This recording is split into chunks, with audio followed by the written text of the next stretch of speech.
एक गांव में एक किसान रहता था। उसका गांव के बाहर एक छोटा सा खेत था।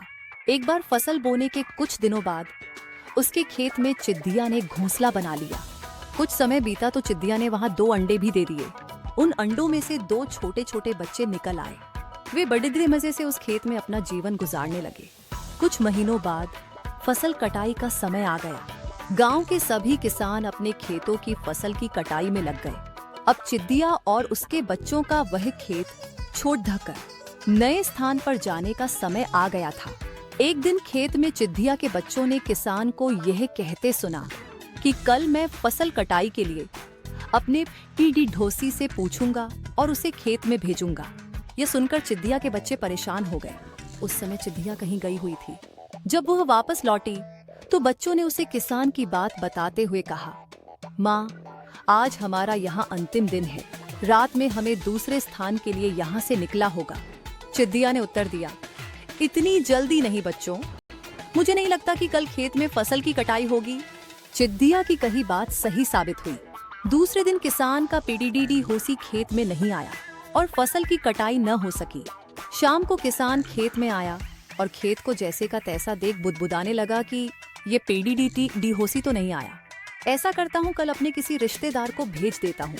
चिद्दिया के बच्चों ने फिर से किसान की बात सुन ली और परेशान हो गए। जब चिद्दिया को उन्होंने ये बात बताई तो वह बोली, तुम लोग चिंता मत करो, आज रात हमें जाने की जरूरत नहीं है। मुझे नहीं लगता कि किसान का रिश्तेदार आएगा। ठीक ऐसा ही हुआ और किसान का रिश्तेदार अगले दिन खेत नहीं पहुंचा। चिद्दिया के बच्चे हैरान थे कि उनकी माँ की हर बात सही हो रही है। अगली शाम किसान जब खेत आया तो खेत की वही स्थिति देख बुदबुदाने लगा कि ये लोग तो कहने के बाद भी कटाई के लिए आते नहीं हैं। कल मैं खुद आकर फसल की कटाई शुरू करूंगा। चिद्दिया के बच्चों ने किसान की ये बात भी सुन ली। अपनी माँ को जब उन्होंने ये बताया तो वह बोली, बच्चों, अब समय आ गया है ये खेत छोड़ने का।